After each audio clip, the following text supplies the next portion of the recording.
इथी આગળ વાત કરું આહાડી બીજનું મહત્વ શું કામ એ મને હમણાં સમજાણું આહાડી બીજનું જ મહત્વ શું કામ આહાડી બીજના માણસો ગમે એમ દર્શન કેમ કરે છે નજરો કેમ માંડે કે આહાડી બીજના દર્શન કેમ થાય એમાં બે વાત છે એક તો વિયોગના છૂટા પડેલા હોય ને ઈ ભલે ત્યારે તો હવે ફોન થયા છે સાહેબ પેલા ફોન નહોતા સંદેશા નહોતા તાક તો દ્રષ્ટિ મેળવવી ક્યાં તાકે આજ મારો પીયું આહાડી બીજના દર્શન કરતો હશે અને હાલ હું આજે એમ કહેવાય કે બીજની સામે નજર નાખી દઉં તો ઈ બાને તે પીયુંની નજર સામે મારી બે નજરો ભેગી થઈ જાય પણ કોકે બીજને પૂછ્યું આહાડી બીજને પૂછ્યું કે ભાઈ એ બીજ માવડી આજ તારું એટલું બધું તને પણ કેમ તેજ દેખાય છે તને પણ કેમ આનંદ છે અને તેથી બીજે કદાચ એવો જવાબ આપ્યો હશે બાપુ કે મને આનંદ એ છે હું તો 12 વાર ઉગું છું વર્ષમાં 12 વાર હું બીજ ઉગું છું પણ આજ મને આનંદ એ છે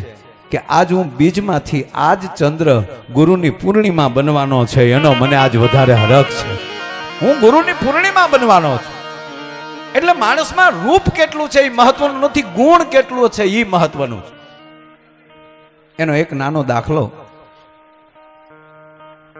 સદગુરુ આપણને શું શીખવાડે છે માં આપણને શું શીખવાડે છે આપણને હકારાત્મક જીવતા શીખવાડે છે નકારાત્મક નહીં જેના જીવનમાં હકારાત્મક શબ્દ હોય હકારાત્મક જીવન હોય એને કોઈ દી વાંધો ન આવે હું તો આ ગુરુ પૂર્ણિમાને દિવસે એક જ વાક્ય કહેવું છે મારા યુવાન મિત્રોને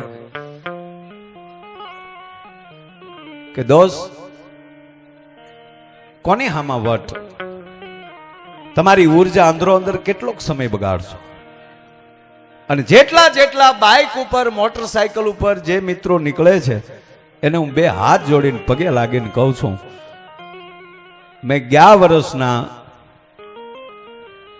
આંકડા સાથે કહું કે ભારત વર્ષમાં કેવલ ને કેવલ મોટરસાયકલ ઉપર 1 વર્ષના 1 લાખ યુવાનો ગુમાવ્યા છે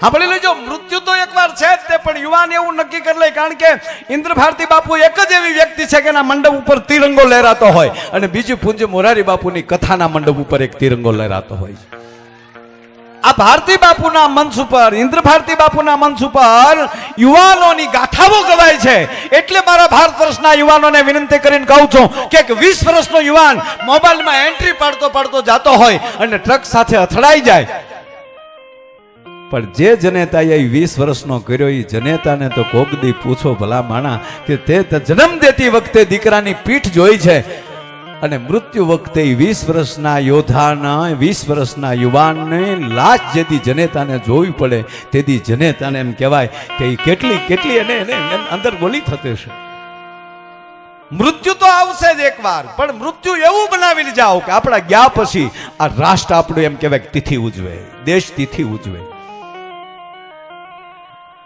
22 વર્ષનો 20 વર્ષના યુવાન એક ન જેવી ભૂલમાં ન જેવી એક ક્ષણ માટે જેને 22 વર્ષ જે જનેતાએ મોટા કરવામાં એને ભોગ આપ્યો છે ભણાવવામાં ભોગ આપ્યો છે એ એક 22 સેકન્ડની ભૂલની અંદર એના 22 વર્ષના યોગદાનને યુવાન એમ કહેવાય કે ઠોકર મારીને વયો જાય છે આ પહેલી વાત છે યાર જ્ઞાતિ વાતીના હવે વાડા મૂકો હવે ભારતીય બનો હું ભારતનું સંતાન છું सारे जहां से अच्छा हिंदुस्तान हमारा आ भारत वर्षना संतो जो गाथा लઈને નીકળ્યા હોય અને ભારતી બાપુનું એક નિવેદન મને ગમ્યું હતું કે અમે માળાય લઈએ કે સમય આવે તો ભાલાય લઈ શકે ઈ આ ભારત વર્ષની ગાથા છે ભલા માને પણ એને સાર્થક કરવા માટે શું કરવું પડશે કે એની સાથે જોડાવવું પડશે એના વિચારો સાથે જોડાવવું પડશે કેવલ વાદ વિવાદ નહીં એક સંવાદ સાથે જોડાવવું પડશે કે મારી ઉર્જા હું ખોટે ખોટી નહીં બગાડું હા મારે સમર્પિત થઈ જાવ ગમે એમ કરીને ભરતી થઈ જાવ મિલિટરીમાં ઈ ઉર્જા ન્યા બગાડો તમારી અને ઈ તમારું એક લોહીનું ટીપું ભારત ભૂમિમાં પડશે ને તેથી ભારત ભૂમિ તમારી જેવા 100 યુવાનોને પાછો એમ કહેવાય જન્મ દેશે રોડ ઉપર શું કામ ઢોળી નાખો છો ટ્રકના ટાયર નીચે શું કામ એને બગાડી નાખો છો અને ઈ મૃત્યુ હશે ને તેથી તમને હો તોપુની સલામો મળશે દોસ્ત તમારા મૃત્યુને ઓલા તો ટાયરમાં આવી જાય. શું કે અમે કહેતા હતા પણ એ કેદુનું વાઇલ્ડ આઈમાં હાંકતું હતું. શું કામ તમારા મૃત્યુને વાઇલ્ડ આઈમાં ખપાવો છો? વાત એટલી જ છે દોસ્ત. આવા સંતો જયારે આવો પ્રયાસ કરતા, એટલું નહીં આ તમામ કલાકારો આવે છે બધાય નથી આવી રીતે ભાઈ જાતા, તો મરી જાય. અમારે છોકરા છે ને ગાડીઓના હપ્તા આવે છો. આ તો ઘણા પાછા મોબાઈલમાં લખે કલાકારો શું કરે છે, પૈસા લે છે. ત્યાં કેદી દીધા દીકરા? હે, આવા લુખેશોને આ ધરતીની જરૂર નથી. સાંભળી લેજો, કાન ખોલીને સાંભળે કે જે આ દેશની સંસ્કૃતિની વાતોની વાતે માથે કોઈ ડિબેટ ખોટી રીતે કરતા હોય, આ દેશના કોઈ ભજનનો ટુકડો કરીને કોઈ મૂકવા એની પાછળ જો કોઈ કરતા હોય, એ ભારતનું સંતાન ન હોઈ શકે. તમને સાચી ઠોકીને કહું, ક્યારેય નથી બોલતો, બોલું છું કે આવા નવી પેઢી, નવા યુવાનો, એવા કલાકારો આવ્યા છે. એના એક એક વાક્યમાં હા કોઈથી ભૂલ થાય, તમે 1 કલાક બોલો ને સાહેબ, તો 10 મિનિટ એવી નીકળે જ તે તમે એ તમારી ઘરના ઘઉં હોય ને તો 1 ગુણમાં તમે ખોબો કાકરા કાઢી શકો. વાણી ને પાણી વ્યર્થ ન વયું જાય. ઉજાગરા કરી કરીને તમારી સામે આતરડા તોડી તોડીને જે બોલે છે, આ ટીપું મારતા થાય. આ ભજન તમને શું લાગે કે દેખાડો? એ સૂરની પીડા, એ પોતાના હાથને ઈશ્વરના નાદ સુધી જોડવાની એક ધારા, મેરણની સોધારી, એક ધારી નહીં, સોધારી, જેની ધાર અવિચળ રહે, જેની ધાર ન તૂટે, ઈ ભજનની ધાર છે. ભજન છે એ તલવારની પણ ધાર છે, ભજન ઈ ફૂલડાની પણ પાંખડી પણ છે. પેલા તમને તલવારની ધાર જેવું આકરું લાગશે સાહેબ, પણ એમાં પ્રવેશ કરી જાવ ને, આ સૂર્ય જેટલો ગરમ છે એટલો ઠંડો છે. જો ઈ ઠંડો ન હોય તો જેમ હાઈટ ઉપર જાઓ એમ ઉર્જા, ગરમી કેમ ઓછી થતી જાય? તમે 22,000 ફૂટ ઉપર વયા જાઓ એટલે સાહેબ 0 ટેમ્પરેચર થઈ જશે.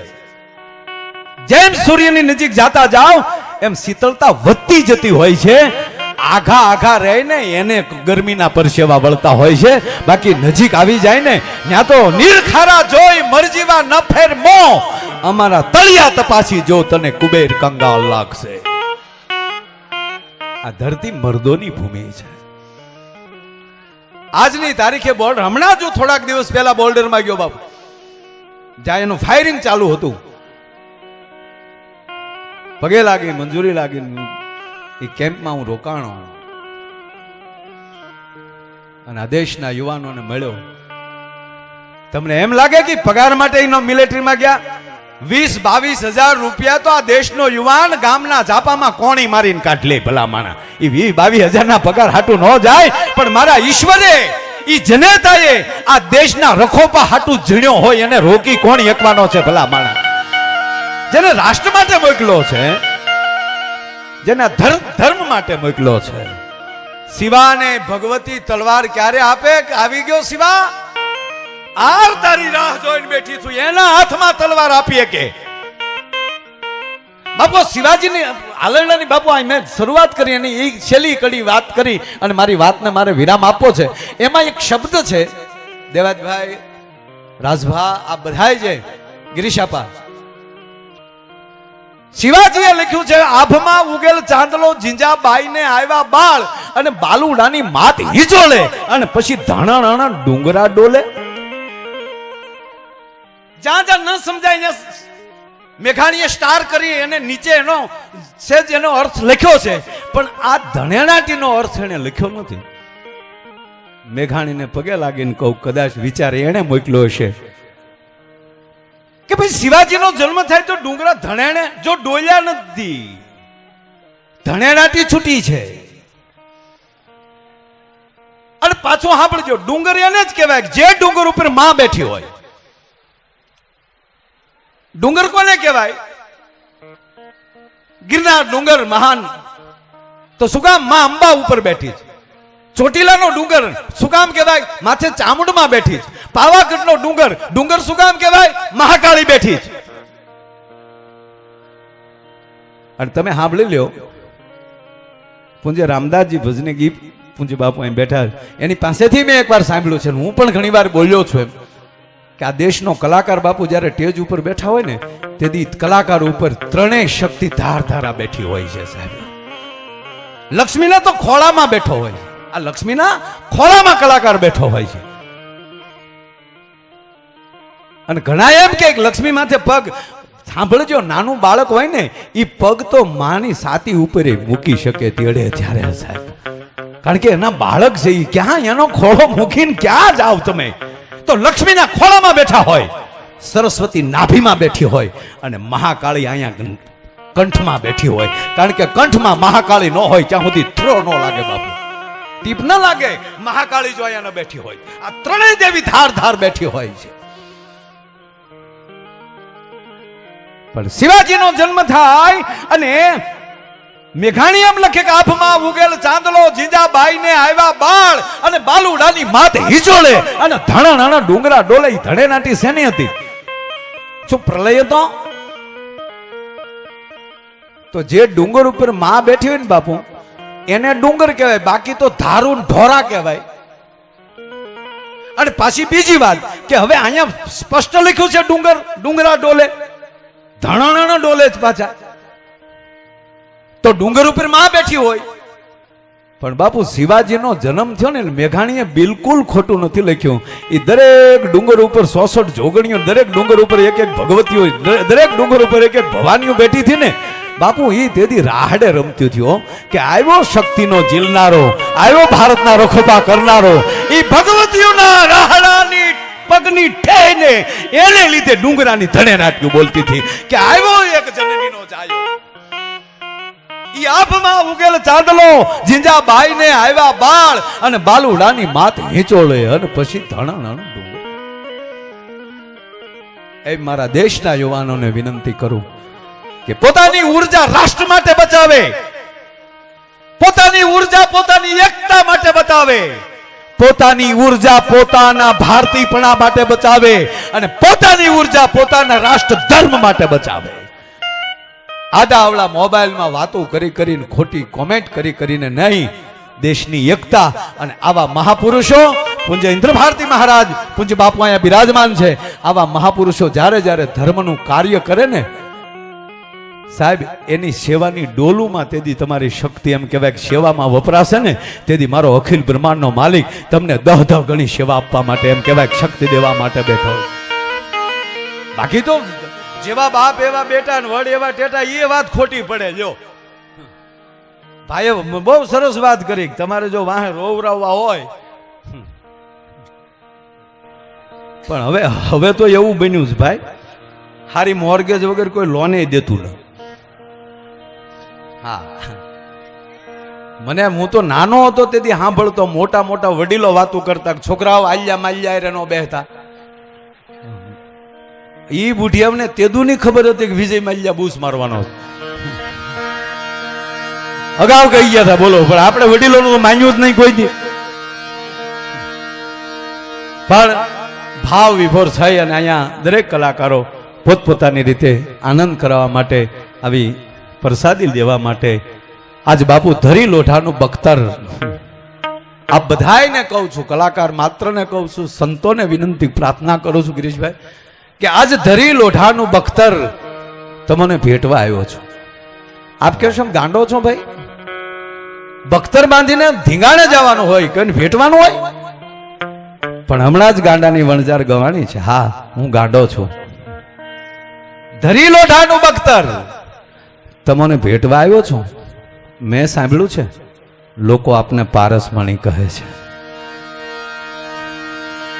તમને ભેટીએ ને અમારા આ ખોળિયા રૂપી બખ્તર એ જો હોનાના થઈ જાય, અને આ મારા લોઢાર જેવા શબ્દો આપને અડે અને એ હોનેરી થઈ જાય, એ પ્રયાસ કરવા માટે આજ પ્રાર્થના. આવી ગુરુ પૂર્ણિમાની જ્યારે આમ તો શરૂઆત થઈ ગઈ છે, ત્યારે પૂજ્ય ઇન્દ્ર ભારત બાપુના ચરણોમાં વંદન કરી પૂરા વિશ્વને ગુરુ પૂર્ણિમાની અહીંથી ખૂબ ખૂબ ખૂબ વધાય, અને ગુરુ પૂર્ણિમાના મારા જય શ્રી રામ.